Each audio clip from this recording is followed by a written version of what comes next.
Hey there. I'm excited to announce this to you today. This is what you've been waiting for in your spiritual quest. This is something I've wanted to do for a long time, and I'm finally ready to announce it that it's ready to go. It's the Grief to Growth Community Circle. Now, this is a sanctuary where like-minded souls are united in their journey through grief and towards personal transformation. It's more than just a place. It's a beginning. It's a commitment to growth and understanding. Here you're finding not just a community, but you're entering a circle of trust and depth. You're going to engage with interactive coursework.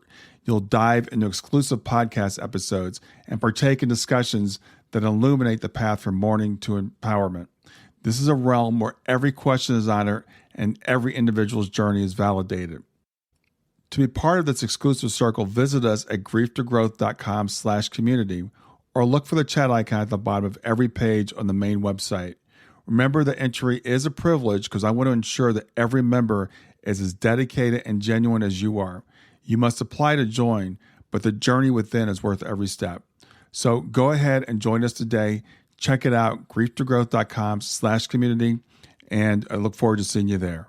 Hi there. Welcome to Grief to Growth podcast. Your host is Brian Smith, spiritual seeker, best-selling author, grief survivor, and life coach. Brian believes that the worst tragedies of life provide the greatest opportunity for growth. Brian says he was planted, not buried, and he is here to help you grow where you've been planted by the difficulties in life. In each episode, Brian and his guests will share what has helped them to survive and thrive. It is his sincere hope this episode helps you today. Hey, everybody, this is Brian Smith back with another episode of Grief to Growth. And today I've got with me Dr. Mark Pitstick, who's actually a really good friend of mine. I'm going to read Mark's introduction, a short introduction. He's got a very long resume. I'm going to read a short introduction, then we'll have a conversation. Mark Pitstick has over 47 years experience in training in hospitals, pastoral counseling settings, mental health centers, and private practice. His training includes a premedical degree, graduate theology, pastoral counseling studies, master's in clinical psychology, and doctorate in chiropractic healthcare. Mark has also provided suicide prevention counseling and education to many people. After working in hospitals with many suffering and dying adults and children, Mark was motivated to find sensible, evidence-based answers to the questions that many people ask. Just the little things like, who am I? Why am I here? What happens after I die? Will I see my departed loved ones again? Is there a God? If so, why is there so much suffering? And how can I best live during this brief earthly experience? Mark has written many books, has produced documentary films, CDs, experiential workshops that address all these questions and help you survive and thrive through life's biggest changes and challenges. And you can find a lot more about Mark at soulproof.com, where there's some of that information. So Mark, welcome to Grief to Growth. It's an honor, Brian. Yeah, as I said, trying to go through your resume and through your entire background, you've done so much, you've seen so much, you just made a great contribution. So where does it kind of start? Where did this drive for you to explore the big questions of life? Where did that start? Yeah, I think as part of my soul's mission, my parents tell me that when I was 6 years old, they were showing me a beautiful sunset, and I told them it reminded me of God. Now, we went to Lutheran church. It was always God the Father, this and that. There are big paintings. He was a white guy with long hair and beard sitting on a throne. Mm-hmm. So they were perplexed as to why I would equate the Creator with the beautiful sunset. They only told me that, by the way, 20 years later when I was in theology school.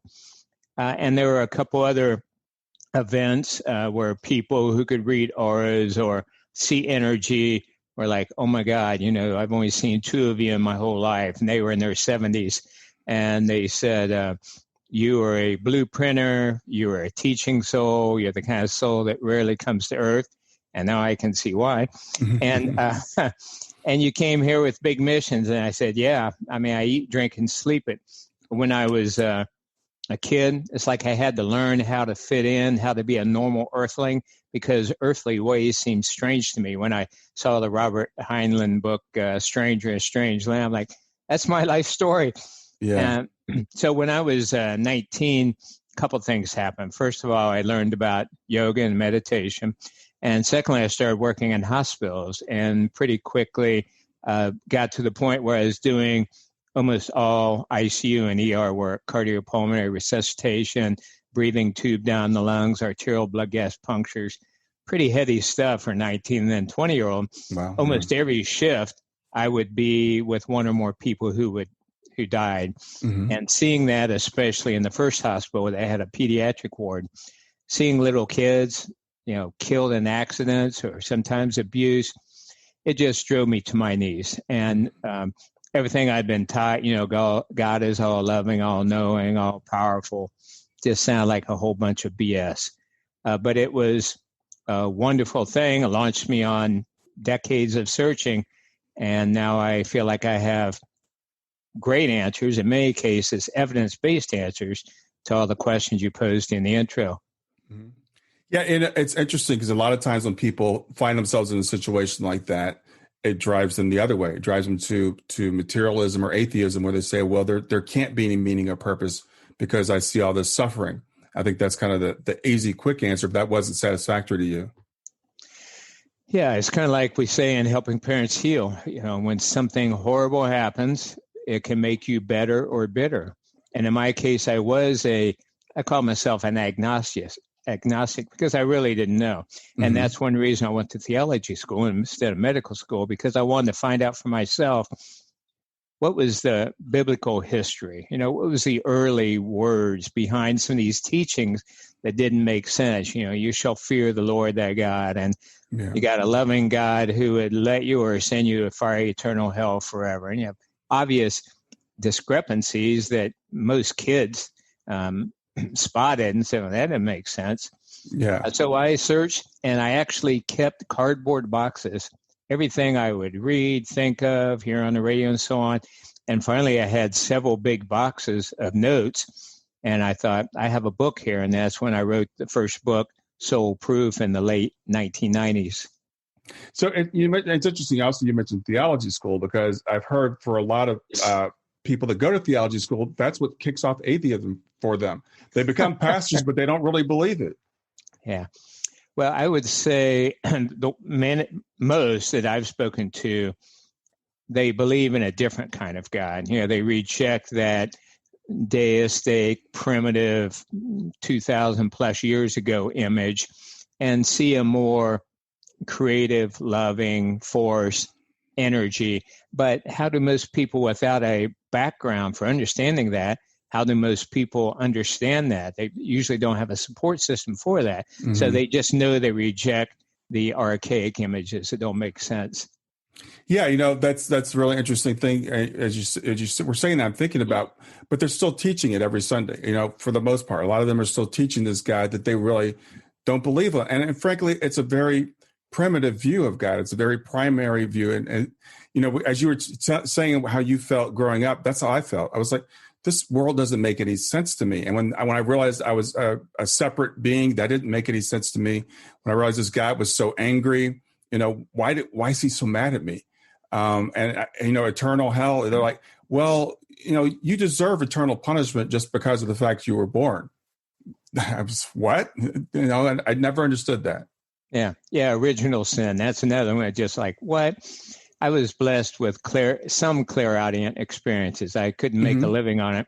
But starting with around age 8, I became aware of voices. And the first one was I was sitting with my family. My dad was the president of the church council, and we were very, very involved in the church. Mm-hmm. And the minister's talking about hell in the context of a fiery eternal place of torment for people who don't believe a certain way or don't do certain things. Mm-hmm. And this wise, quiet voice that I've come to equate with the voice of God or spirit, I don't see a disconnect between those two, said, Mark, they have that one a little mixed up. God has no need of such a place in his plan of salvation for all. So I turned to look at my mom and dad to see what they thought about that voice, assuming that everyone in the church heard it. And they're all just looking straight ahead at the minister. I was like, okay, what just happened? Yeah. But I was cool enough to know to keep it inside. And then other similar teachings about the nature of heaven and everyone having a high purpose and so on. So those form teaching points I've been trying to share with others and also trying to internalize. They say you teach most what you need to learn. So it's been a lot of fun. And we live in you mentioned the ministers sharing just kind of what they're taught. That was another one of my insights. I thought, he's just teaching what he learned. It's like passed down. And the nice thing is now, 2020, we have so much contemporary evidence, scientific, clinical, and a wealth of firsthand experience evidence that gives us better notions and evidence-based notions for the nature of God, the nature of life, etc. Yeah, I think that makes perfect sense. And you're fortunate or graced, I guess, to have that early direct experience. For myself, it was a long, traumatic journey, out of that to where I am now. So let's talk about some of these questions, some of these deep questions that you answer on your website, like who am I and why am I here? So what are your thoughts on that? Yeah, short answers. First of all, we're all beings of energy, consciousness, spirit, awareness. Those are different terms. I've learned so much from Dr. Gary Schwartz, as you know, former Harvard professor, tenured Yale professor, PhD in physiology, now at the University of Arizona doing the SoulPhone project research. He considers that we are beings of energy and information. He calls it info energy. And from a quantum physics point, from a systems theory point, people like Ervin Laszlo and him and others understand that everything that ever was or ever will be is stored in the 0-point field, the quantum field. Hindu wise people 3,000 years ago called it the Akashic field. And so that's there. And so that's what we really are. David Bohm, who's one of the A-team members for the SoulPhone project, and was a close colleague with Einstein. Einstein called him his spiritual brother. He was also Bohm, Dr. David Bohm, B-O-H-M, a mentor with the Dalai Lama, who called him his scientific teacher, and a close friends with Krishnamurti, a prominent Hindu teacher. Well, he merged Hindu mysticism understandings with higher mathematics and quantum physics. And he said that life is like a sea of energy. And periodically, and that's God, okay? Or that's all that is, whatever you want to call it. And periodically, there'll be a ripple of excitation on this sea of energy. Now, depending on the observer's point, that can look just like another, wow, a great experience, or it can look like, for most humans, oh my God, that's horrible. I'm looking at beautiful Shana behind you. And I know it's so tough, but the human reaction is, oh my God, my daughter died. When in fact, nobody really dies. You all are soulmates. You all are beings of energy. And what Ram Dass called the only dance there is, this dance of energy, love, life unfolding, a series of adventures. So that's who we are. Yeah, that's a great answer. I think that's and it's interesting because I'm actually reading a book by a guy right now named Bernardo Kastrup, and I've been trying to get him on my show, and I finally have him. So hopefully that interview will actually come off. And he talks about a philosophy called idealism, which, as I'm listening to it, as I'm starting to understand it, it sounds a whole lot like Hinduism. The 0-point field sounds a lot like Brahman. This concept of potentiality that we in the West call, God, the source of everything that is the what we all rise out of and we're all part of. So it's really interesting. It's fascinating. And the more we understand about it, the more we are free. I'm convinced that great teachers like Jesus and others were teaching this very thing. But then the powers that be took hold of it and turned into a fearful, controlling mechanism to wean money from people and control them. When there's something called the Jefferson Bible, that Thomas Jefferson had just the words of Jesus taken out. And that occurred to me when I was young. I was like, a lot of this doesn't make sense. But then when I read the words attributed to Jesus, they make more sense. So he said, you shall know the truth, and the truth shall set you free. Things like, we don't really die, and I and the Father are one, and so are you. Follow the golden rule and so on, just really basics. But one other thing I like to add about who we are, there's also the concept of multilocation.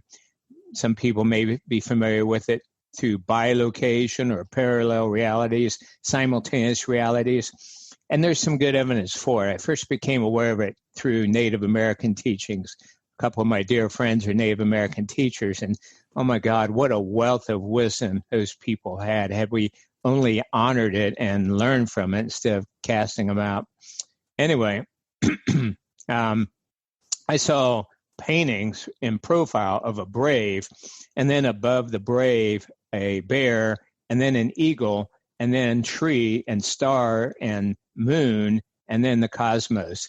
And that was their way of teaching that we're not just this physical being like the brave, we're all of that. We can experience life through it. We're all interconnected and so on. So then you have people like Michael Newton, PhD, founder of Life Between Lives Therapy. And he and his team have done, I think, 50,000 now different cases, deep hypnotic sessions with people as they have a chance to remember their time before they came to Earth. These people from all over the world, they certainly didn't get together and correlate this and make up stories. And their descriptions of life before life, life between lives, is very, very similar. Well, one of the reports is that on average, only 25% or so of a person's energy, consciousness, being, soul, whatever you want, is needed to manifest in this time and place. The rest can be experiencing life in different ways, formed or formless, and part of it may never leave home. And so in that sense, we are always with God. We are always together.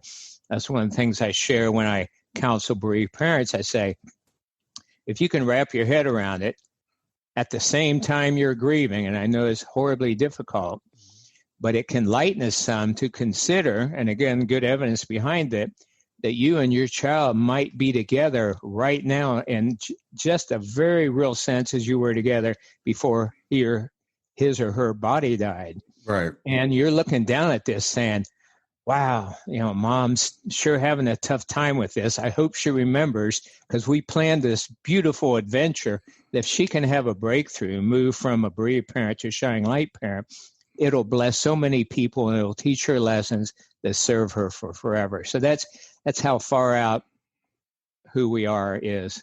Yeah, that's as we were going through that, it's interesting to me how faith, we call faith, religion, revealed philosophy, whatever you call it, revealed knowledge, how that's starting to merge, I think, with what science is telling us. Oh, and I look at science as starting to finally catch up, right? So these mystics have known this for a very long time. We know it intuitively in our souls, and it comes up through our intellect, and we tell it in stories and stuff. But with our Western mentality, our materialistic mentality, we've said, well, no, that can't possibly be true.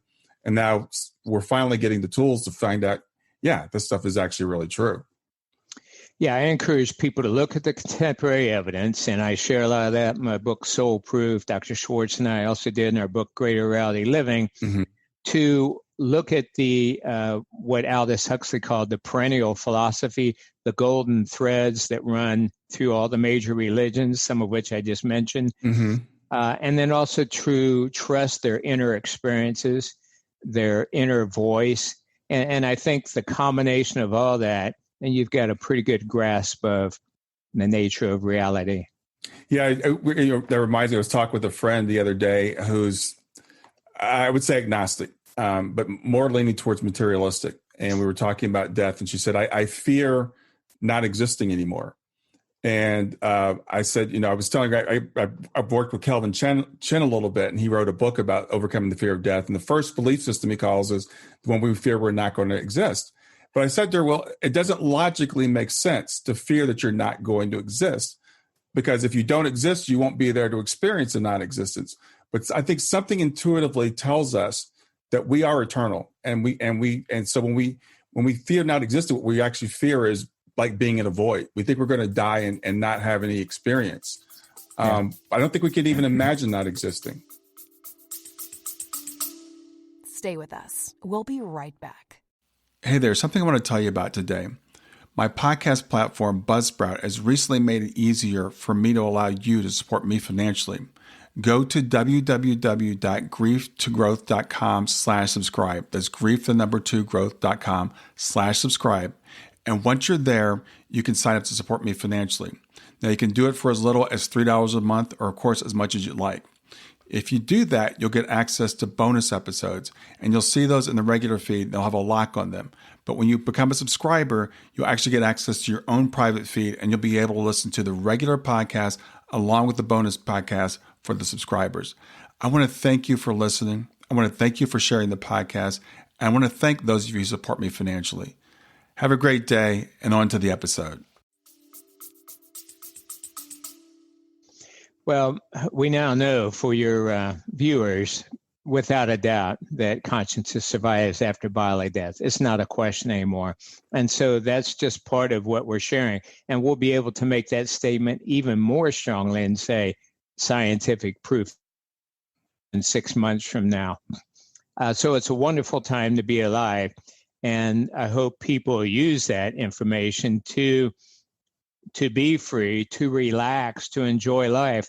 There's one other angle on that, though. You know, the concept that we create our own realities by our predominant thoughts, words, and deeds. So people who believe that there's nothing and have a certain fear of death, it's going to affect them now. And perhaps when they pass on, that will be their reality for a short time. There's some evidence that a person's belief carries over, at least initially. Mm-hmm. So they'd be like, okay, well, I'm dead. There's nothing because there's nothing after you die. And then I'm like, wait a minute, who's thinking? Who's talking? What's that light over there? So it's a lot of fun. Yeah, well, yes, I've heard people have near-death experiences that do experience what they call nothing for a short period of time. And as you said, then they just kind of come to the thought, well, then if there's nothing, then who's thinking this? Yeah. But yeah, it's, you know, as we learn these things, you know, we can kind of chuckle about them, but it's a real dilemma for a lot of people. It's a real fear. And I've had so many people say to me, you believe all this stuff. There's no evidence for it. There's no evidence for mediumship. There's no evidence that we survive after we die. So what would you say to someone that says that to you, Mark? Well, I would just kindly say they're not informed. And I won't use the ignorant word. I would just say nicely, they haven't taken the time, or perhaps they don't know where to get informed. And again, tons of evidence, scientific, clinical, and experiential. And let me break that down a little bit. Mm-hmm. Scientific refers to research is done in a university laboratory using control groups that's replicated, multi-centered studies. These are all big words, but important. Mm-hmm. Double-blinded conditions. And then the results are reported in a peer-reviewed scientific journal and then replicated by other labs. That has occurred now in two areas. First of all, that at least some mediums are highly evidential and the real deal. And that's reported in Dr. Schwartz's book, The Afterlife Experiments, mm-hmm. and collaborated by 5 different universities and 4 institutes. And then the second area that's been scientifically proven is that life continues after bodily death.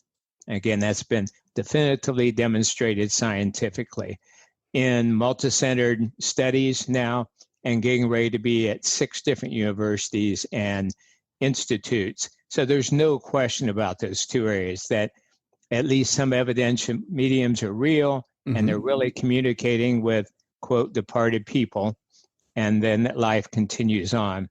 Then there's clinical evidence, which are things like near-death experiences, out-of-body experiences, shared death experiences, after-death communications, etc. That is research done by physicians, university professors, and others in clinical settings. For example, Ken Ring, a good friend of mine, mm-hmm. professor emeritus, University of Connecticut, so Ken Ring, PhD, he and PMH Atwater have done the most research on near-death experiences than anybody on the planet. And Dr. Ring reports there are about 10,000 documented cases of NDEs. And by documented, he means this: while they're clinically dead, their eyes are shut, they're not breathing, or their hearts beat, or their brain activities stop, their consciousness nonetheless continued to see events inside the resuscitation area. After a while, got bored down the hall, on top of the hospital, outside the hospital. Later, upon successful resuscitation without any exposure to family or friends from whom they could have learned these details, these people reported great details of what happened while they were being worked on. A doctor bent over and his pen fell out of his pocket and rolled over toward the window. I mean, how can they know this? An old tennis shoe on top. And again, if there were one of those, you could discount it, 10,000. Mm-hmm. Dr. Ring assembled a team of visual experts, ophthalmologists, and so on, to look at this question: how do you see correctly when your eyes are closed and you're clinically dead? By the way, Brian, some of these cases have occurred in people who were blind, some of whom were blind from birth. Mm-hmm. And these optical specialists said, we have no explanation for it unless indeed consciousness continues after bodily death. So I would say to those people, relax, mm-hmm. give yourself a break, take some time, buy a few books, visit my website, soulproof.com, 70 free articles, lots of free radio shows with Wayne Dyer and Michael Newton and Brian Weiss, the best of the best. So take time to educate yourself about it because, what's the saying in the Bible? Seek ye first. I'm getting teared up saying it, so it must be important. Seek ye first the kingdom of God, and all else will be added unto you. Mm-hmm. And so, do that. Skip a little TV for God's sake. So what if you don't know the latest going on with the Kardashians? Educate yourself about who you are, why you're here, who walks beside you always, and then you can really enjoy life. It changes the whole game. Yeah, to be fair to those people, though, we do have this paradigm where we worship scientists, and it's actually, some people call it scientism. We have this idea that it's got to come from a scientist, and we most of our scientists, I think it's fair to say, have a materialistic paradigm, and it's almost considered ignorant to believe in the afterlife. And when I've approached people, and I can think of one sincere person came to me. She was very agnostic, pretty much atheistic, but she wanted to explore. Now I give her full credit because she said, "I think mediumship is fake. I don't think it's real at all." She said, "Brian, tell me the best medium you know, and I'll go to them, and I'm going to prove it's fake." So I gave her the name of my friend, Carolyn Clapper, and she had a reading with Carolyn, and Carolyn made her a believer. And so, and I've had people come to me and say, "Well, Brian, there's no evidence of any of this." And I'm like, I send them to soulproof.com, or I tell them about Gary Schwartz, and I'm like, I read the Afterlife Experiments, 20 years ago, I think it's been now, right when it first came out. And I was stunned that it was actually a researcher that had taken mediums, and I don't know how many blind levels it was, 3 or 4 levels of blinding, where the medium never met the sitter, and the person with the medium didn't know who the sitter was, and the sitter didn't know who the medium was, and nobody knew anybody. And these guys were getting evidence that you and I would call proof. Gary would say is a strong indicator, I guess, but you and I would call proof that mediumship is real. Yeah, 90% success rate for these mediums versus 23% for the control group who didn't have any, at least developed mediumistic abilities. Mm-hmm. And as you say, his research was observed by a team of scientists, magicians, videographers. No one could find any flaw in the methodology of the practice. Sometimes the mediums and the sitters were in separate rooms. The mediums didn't even hear the sitter's voice. The experimenter would answer back and forth for them. So, there's no question about it. Well, isn't it like a lot of things that we pay for not being open? For example, let's say a person was brought up thinking that you should only stay with people of your own color and everybody else is bad. Well, if they believe that, they're going to cut themselves off from a wealth of potential relationships with people of all shades, same way with people of different sexual orientation, religions, culture. So people with closed minds who don't venture out and question for themselves and oftentimes trust their inner voice pay for it. And that's a form of hell, by the way.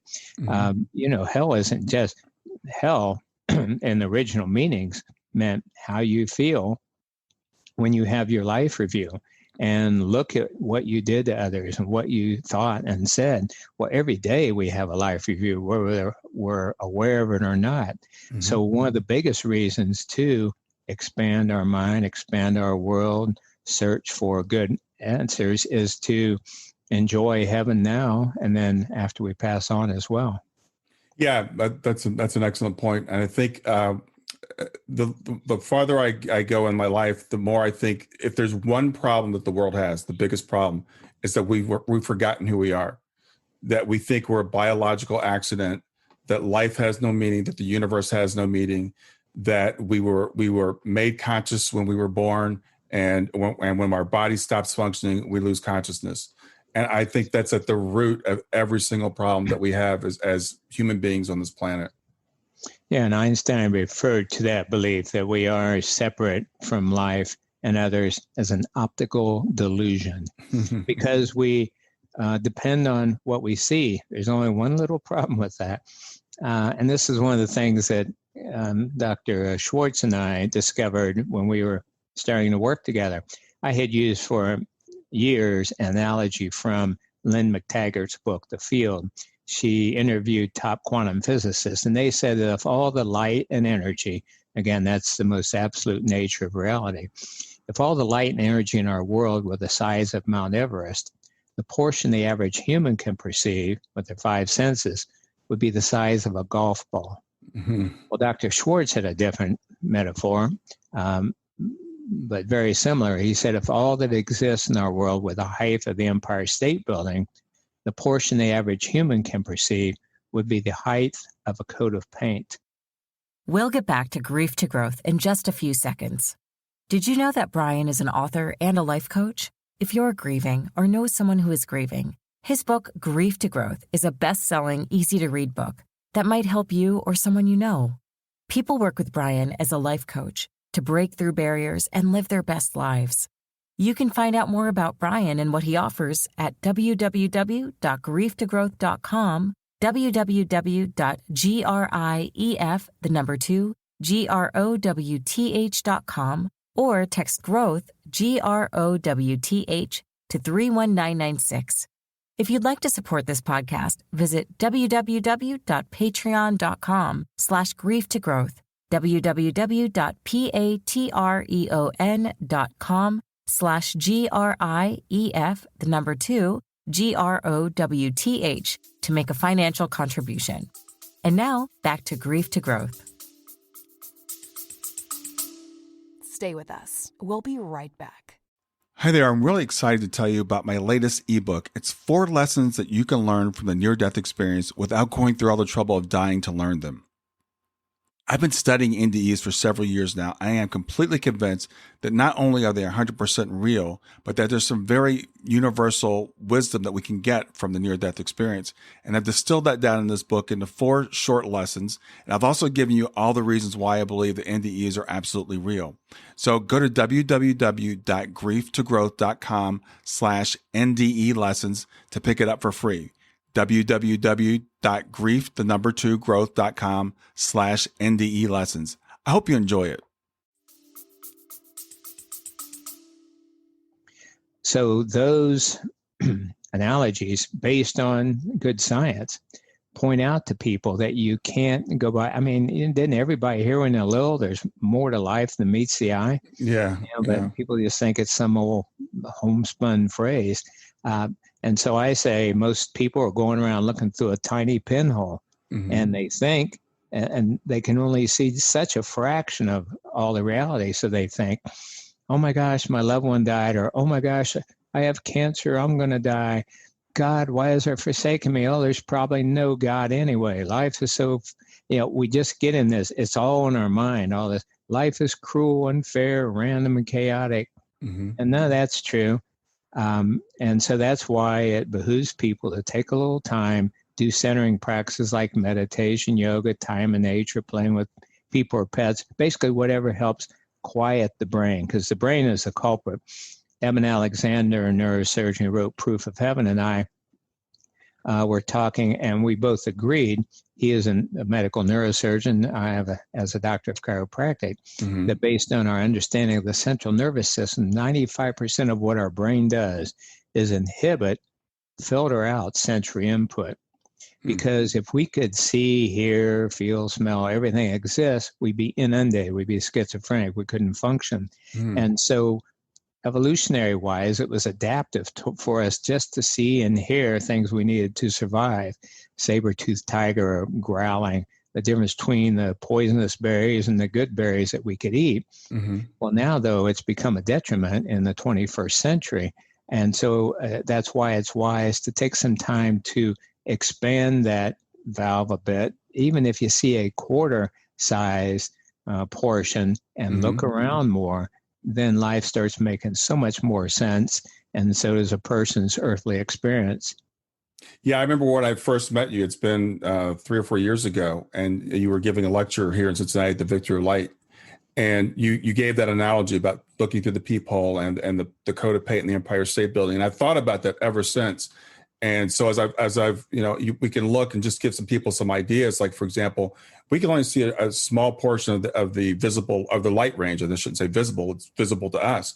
But like bees, for example, literally see a different world than we do. Bees, when they look at a flower, they see something. And I've seen some photography that kind of tries to simulate that. And it frankly looks like what people describe in a near-death experience. It's like they're lit from within. So, and when we think about what we can hear, I mean, we can only hear a small range of what's going on. And dogs, for example, they experience a different world than we do.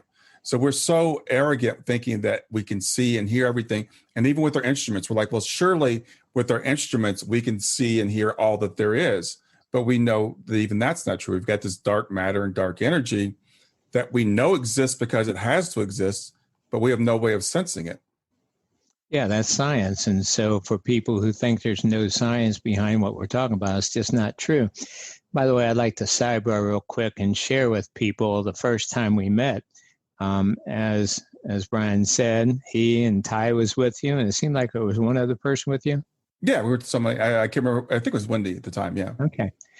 So they came to one of my talks. There may be 90 people in the room, and I'm getting ready and I'm getting in the zone, because when I have a chance to teach, I just say, okay, God, tell me what to say, how to say it, and when to say it to reach the most number of people deeply.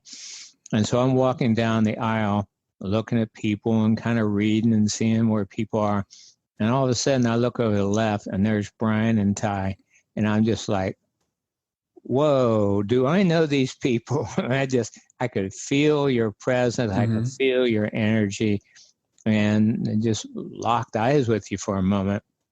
And then, the rest is history. How we got in contact and been working together.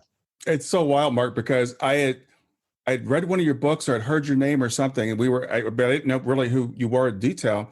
So we were late to the Victory Light, and our friend had shown up because she was late. So we were waiting. And I said, oh, Mark Pitstick is speaking, because we were going to go just walk the general floor until the next session started. I said, Mark is speaking right now in the room down the hall. So it's like, I want to hear him. So we walked in, and as you said, you and I met, and we've been working together pretty much ever since on the SoulPhone, helping parents heal, et cetera. So this is one of those things in life that was just meant to happen. Yeah. Yeah. And I encourage people to watch for those signs. It's important that we have kindred spirits. One of the big things I hear from people is they say that they've had personal experiences. Maybe they glimpsed someone who passed on, or they felt like their consciousness detached from their body for a while. But they are afraid to tell others, family or friends, for fear of being considered kooky. Well, first of all, there's a very good chance that one or more of your family and friends also had those experiences, and they're also in the closet about it. But one of the reasons we're forming the Greater Reality Living groups, and I encourage people to join enlightened places like Unity Centers and others, is so they meet kindred spirits. People are open-minded, open-hearted, service-oriented, and then you don't feel so alone. And that brings up a good point we should cover. Again, based on Michael Newton's work and some other clinical evidence, it appears that about 85% of the people on this planet right now are what are termed beginner souls. And it's not a judgment. It's just the state they're at. Judging them would be like putting down a 1-year-old that can't walk yet. Yeah. And then another 12% or so intermediate souls, and just 2 or 3% advanced. Well, people watching your show likely are advanced and intermediate. And I just wrote an article, for example, number 67 or something on soulproof.com about optimal relationships for more evolved people. Because living on earth is very tricky in a number of ways for people who are partially awakened. And that's why it's important to have kindred spirits, to take better care of the physical plan so your personal energy and your body and brain are more on the same wavelength, etc.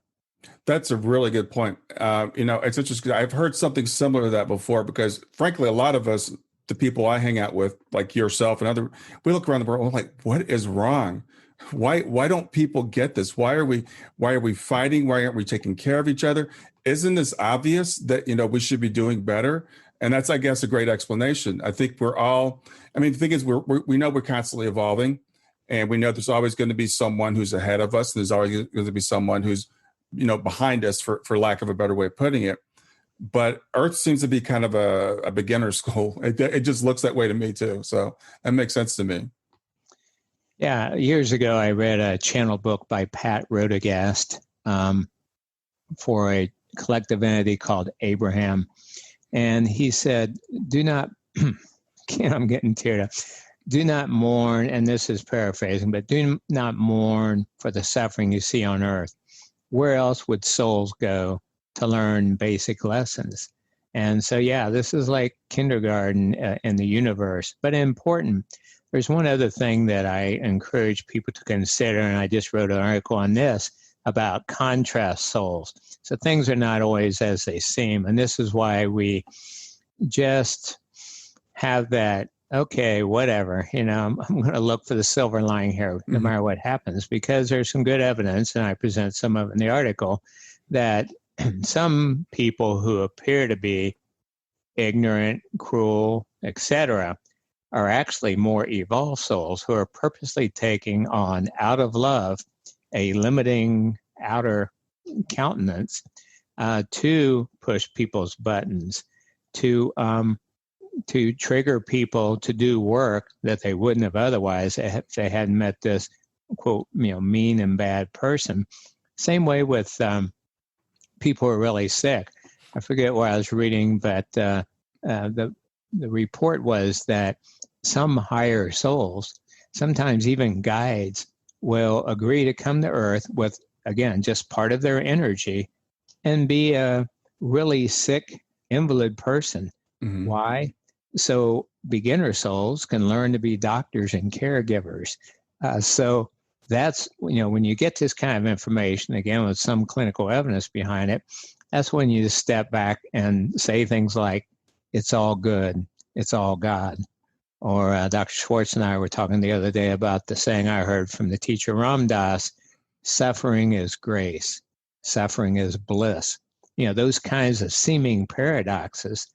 And again, it allows us to relax, do what we feel we came here to do, enjoy life, and don't worry about it. It's like the Jackson Browne song, in the end, it's a blink of an eye. And it truly is, whether we lived 105 or 5 in the span of eternity, which is forever. Yeah, that's an interesting perspective. And I was going to ask you, the next question is, why is there suffering? But I think you've already started to touch on that. Because people will say, well, if there's a God, if there's a loving, all-powerful God, then why do all these bad things happen? And we label these things as bad. Yeah. I remember when I saw the movie Oh God with John Denver and George Burns, and John was asking him those questions as God. And I think I even quote this in my book, Soul Proof. And George Burns, as God was saying, I don't create the suffering. I don't allow the suffering. You do. I gave you this beautiful planet and everything on it. Now it's up to you to love one another or to kill one another. So God is not a puppet master, a dictator, a robot maker. And God is, again, not a big guy in the sky. we're all part of God. We're interconnected. So that's one reason they're suffering, because humans create it. Mm-hmm. Another is, and Buddhists probably say it the most succinctly, why is there suffering? Two reasons: opportunities to grow and to serve others. Yeah. Because if life were perfect and easy all the time, most of us wouldn't dig deeper, learn, and we may not be motivated to then reach out and serve others, just like you've done as a way to transcend your grieving. Yeah, I don't know if I came up with this or not, but I have this thought experiment that I would do with myself and say, okay, what if the world were perfect? If everything were literally perfect, every wish I had was fulfilled the moment it happened, nothing nothing contradicted any of my wishes. It wouldn't be real, because there'd be nothing outside of myself. As soon as there's anything outside of myself, it's going to contradict, what would be perfect to me. So there'd be no experience. And so I realized there has to be some level of what we call suffering or imperfection in the world for us to even experience anything. So then the question only becomes, well, what level is acceptable? So people will look and say, well, this level is certainly unacceptable. This is too much. But I looked at, like, if you look at a toddler, for example, when they fall and they skin their knee, they think they're dying. They literally think it's the end of the world. Or if I were to tell my daughter, Shannon, you can't have ice cream today, you can have ice cream tomorrow, she would think I'm the cruelest father ever. So what I realized is we're basically like big toddlers. We say, okay, this world is just too much. I could see God allowing a little suffering, but not this much. But it's really limited, because we're only here for a short amount of time. And language is so important here, specific language, because it seems to me, I just finished reading a book by Bernie Siegel and his grandson, and it's called What If Everything is Really Perfect? Yeah. And it's based on a saying by an anonymous person is, when you realize how perfect everything is, you'll raise your head up and laugh at the sky. Yeah. And it really is. So from the big picture standpoint, if we're seeing everything, we see it's perfect. But when we're looking through even the quarter size, there are some areas that certainly don't seem perfect.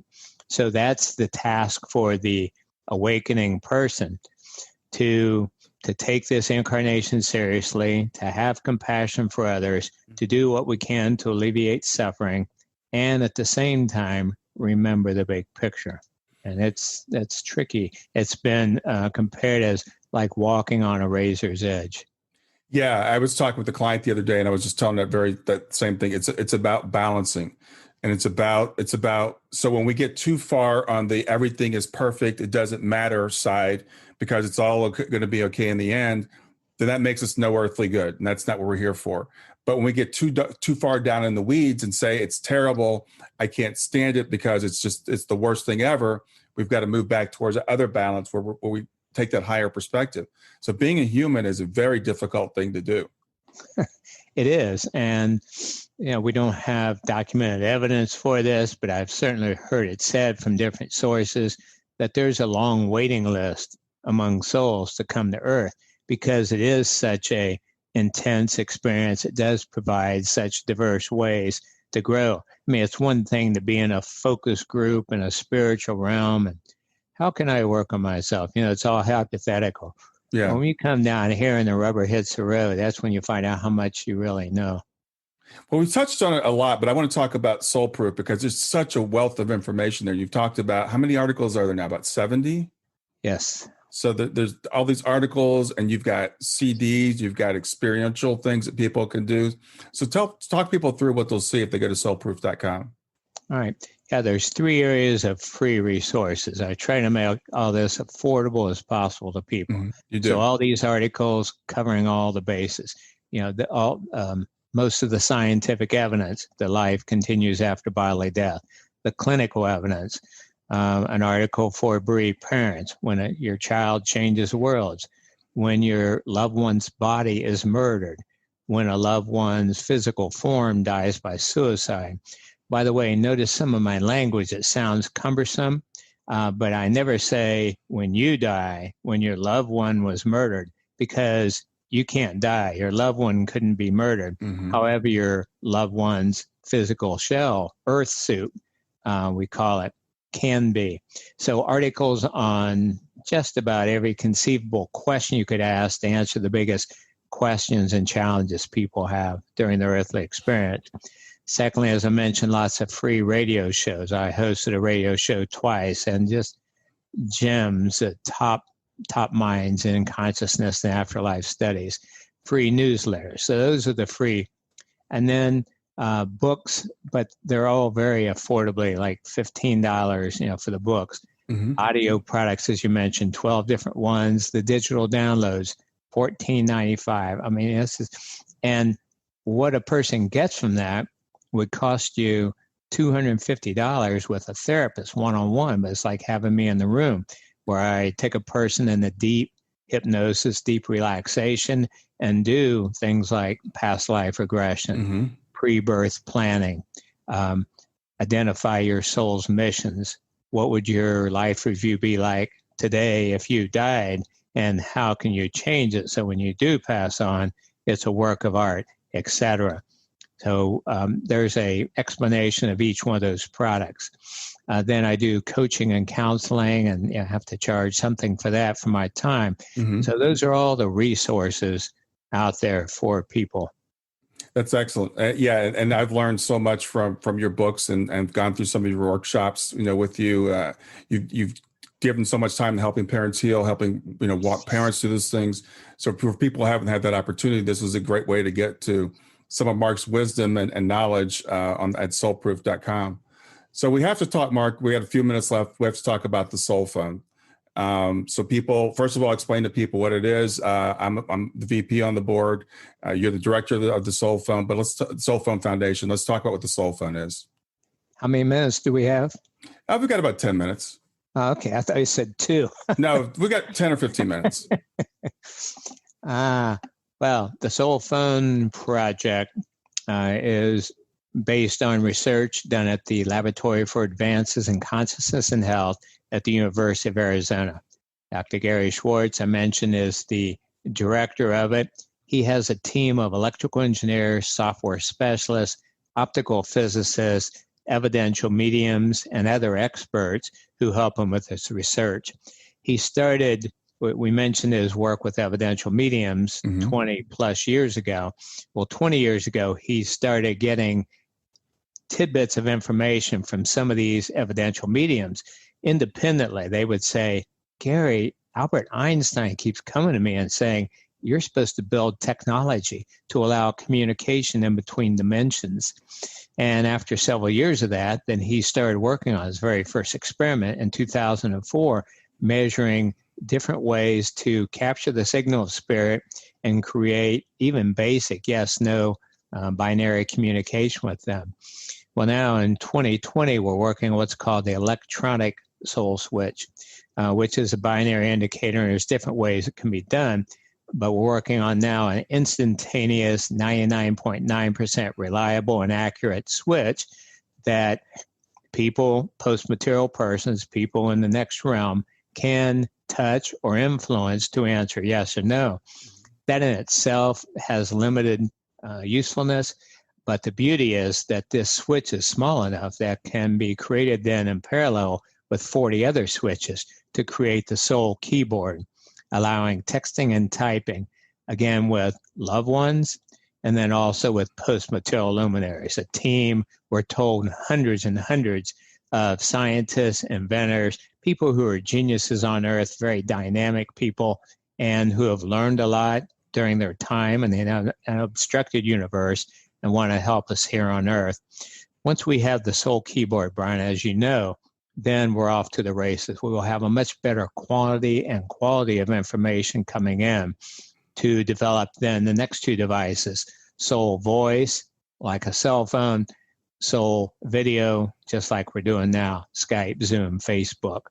The ultimate goal is to have an applications that will work with any smartphone so that people can talk with and see loved ones and also attend webinars given by these visionary luminaries. The goal for the soul video is to have a 3D holographic form So it will be the next best thing to the person really being there, because you'll be seeing solidly. And I mean, it's used in some Las Vegas top clubs entertainment now, and they're quite real. So that's the SoulPhone project in a nutshell. It's happening. We appreciate funding that comes in. We have had a number of visionary donors who, and almost all of the team is volunteer. Dr. Schwartz and his wife Rhonda did not receive one penny. I've been working about 50 hours a week for 4 years, not one penny. We have our team of volunteers. So nobody's getting rich on this. Nobody's making anything, but it's a labor of love. I mean, it's how else could you make an impact on so many people in our world potentially as this? So we appreciate funders. We know it's just a matter of time before we receive large funding. I mean, we're only talking about $2 million or something to complete the electronic soul switch, and then perhaps that again to have a commercializable soul keyboard. So it's really not that much money. It's a matter of time before somebody learns it. What's coming up is multi-center studies I mentioned earlier. By the end of this year, having had the research replicated by 6 different universities or institutes, Dr. Schwartz's 3rd peer-reviewed scientific journal describing all this. And then the beginning of next year, using the electronic soul switch, what we call SEED events, which stands for SoulPhone Experience Ethics Demonstration. So these will be public demonstrations, probably virtual now, where people will see this technology working, see the results of it. Also launching during that time what are called HOPE sessions, which means have opportunity for post-material experience, which means individual clients can interact with the technology and get yes-no answers from their, quote, departed loved ones who are standing right beside them. There's so much you can do with yes or no. For example, you can ask 20 different questions. Half of the answers should be no, half should be yes. And the computer could show photos. So you could say, is this a picture of our dog when you were little? Answer is yes. Is this a picture of a birthday party we had last week? Answer should be no, because there was no birthday party. Did we go to Disney World for your 16th birthday? Yes or no, where the answer should be. So at the end of 20 of those questions, when they're answered 100% right, it's kind of like that Demi Moore moment in the movie Ghost, where she sees the penny floating in the air and like, oh my God, this is really real. And then that's that spiritually transformed experience that awakens a person's heart, opens their mind more, and then usually they're off and running, just like near-death experiences. Then they're less altruistic, materialistic, they're more loving, the more giving, more peaceful, etc. Yeah, one thing I want to say, because as people are hearing this, I'm trying to put myself in the mind of the public. It may sound fantastic. It may sound, unbelievable. So to relate it to some people, if you've had signs from your loved one, like Shana messes with my cell phone, or if you've seen lights flicker in the house, or if you've heard of instrumental trance communications or EVPs, all these things that have been documented, that have been going on for years, where spirit has been interacting with just normal devices. As we've had electronics, there's been a lot of this. So what I try to tell people, imagine you build a device that's highly sensitive just for this purpose.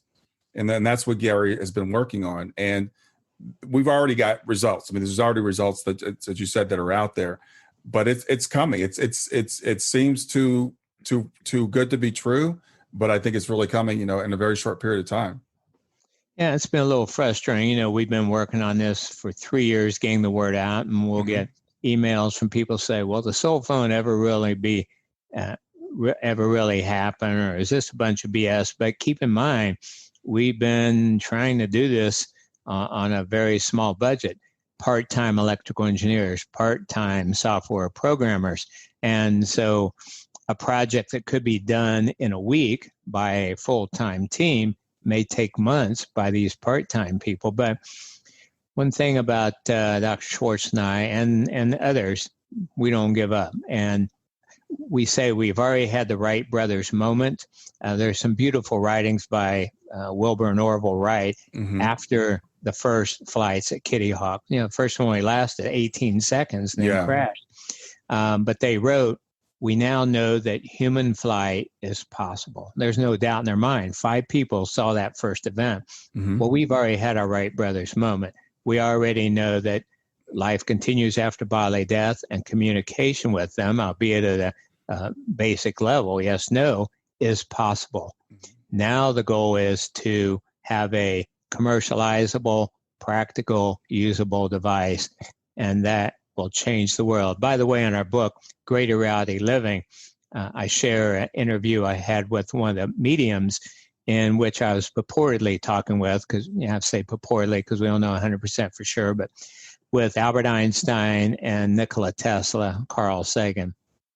And I asked, once we have even the Soul Keyboard, are you all willing and able to give webinars for us on our toughest subjects, global sustainability, race relations, optimal leadership, addressing hunger, overpopulation, et cetera? And everybody knows the list. Would you all be willing to give these webinars? And the medium started laughing, and she said, they're pushing each other out of the way to get first in line. So that's how much they're excited to share what they know. And again, it's just a matter of time before we have that technology in place. So I hope this gives everyone peace, hope. Things are going to get better, and things can get better right now. It's an inside job if you know even a fraction of what we've been talking about. Yeah, as we're talking about this, I'm thinking how, as mankind, I think we've kind of come full circle. I listened to some teachings of Emanuel Swedenborg, and he talks about there was a time in man's history where when people went into the spirit world, we could still see and communicate with them easily. And then as we became more and more materialistic, we started losing that ability. And I think we're almost kind of at the abyss now. We're at the low point where we're so materialistic. And so maybe instead of religion, being the thing that leads us back to remember where we are, maybe it's this, that we can really, fully understand who we are. So I know there's a tendency, I think, from some people to say, well, this is not possible. This is not meant to be. Are you trying to play God? The veil's there for a reason. You might have those types of thoughts, but I think it's something that's really needed because we're just about to destroy our planet, and we're really on the brink right now. Yep. But it's not too late now if we take action. You were talking about there was a time, Swedenborg saying, there's still time in other cultures that aren't so focused on materialism absolutely. like we are. My fiance, Andy, works at a children's hospital, and one of our coworkers is from Jamaica, and they've become really close. And this woman said, yeah, I dreamed my grandma up last night. And Andy said, wait a minute, you dreamed your grandma up? Yeah, I called her in spirit. Mm-hmm. And tell me more. Oh, she died a while back, but I just dial her up and we have these wonderful talks and visits. So that's part of the culture there, part of the understanding. And that is possible. And now we're going to have the technology to do it for everyone, even if they're totally closed down. I mean, if you can work a cell phone, you should be able to work a SoulPhone. Yeah, well, that's a good point too, because I know Sonia Rinaldi's doing work where she's communicating into the spirit world, and people ask me about her and how that relates to the SoulPhone. I have a friend who's a physical medium.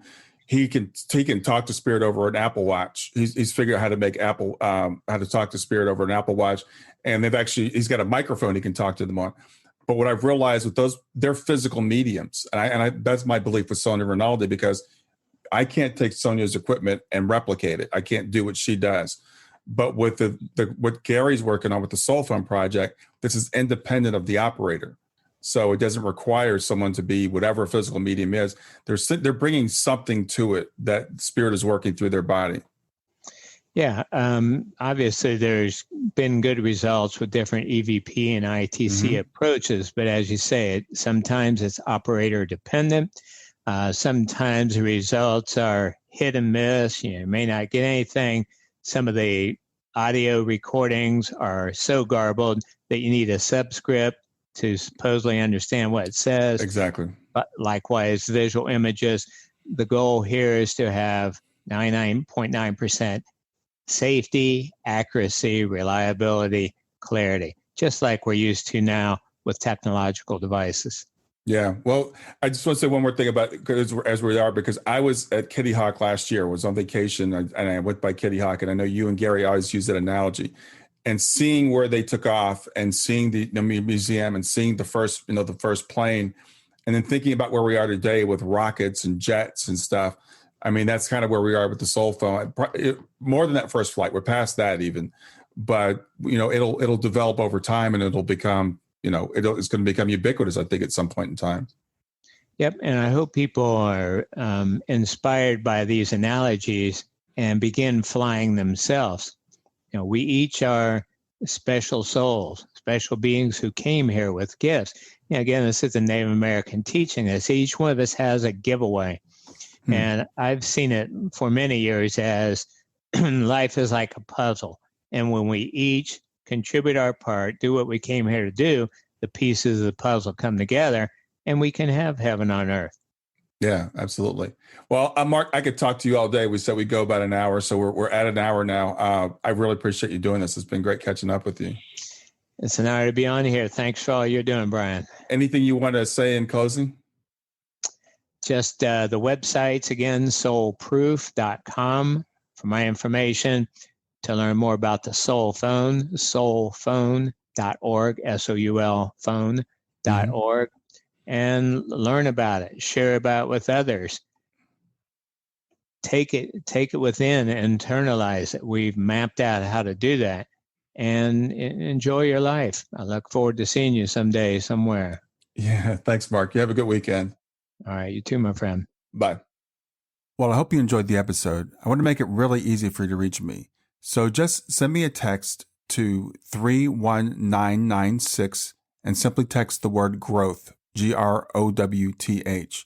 In fact, you can right now just say, "Hey Siri," send a message to 31996. And when Siri asks you what you want to send, just say growth. You can do the same thing with OK Google. Thanks a lot. Have a wonderful day. Thanks for listening to Grief to Growth. Brian hopes that you find this episode helpful and will come back for future episodes. Brian's best-selling book, Grief to Growth, Planted Not Buried, is a great resource for anyone who is coping with grief or knows someone who is. If you enjoy the podcast and would like to support it, there are 3 things you can do to help. The first is to share the podcast with someone that you think it will help. The second is to go to iTunes, rate, and review the episode. The third way you can support the podcast is by becoming a patron. Head over to www.patreon.com/grief2growth. That's patreon.com/grief, the number 2, growth, and sign up to make a small monthly donation. Patrons get access to exclusive bonus content and knowledge that you are helping to spread the message of grief to growth. For more about Brian and Grief to Growth, visit www.grief2growth.com. Hi there. I hope you enjoyed this latest episode of the podcast, and I'd love to hear your thoughts. What questions came up for you? What did you like about it? What didn't you like about it? I invite you to visit us at grieftogrowth.circle.so. That's grief, the number 2, growth.circle.so, to continue the conversation with me and with other listeners. It's a space to sound off, to share reactions, and to go deeper into the topics from the show. I look forward to chatting more, and I hope to see you there.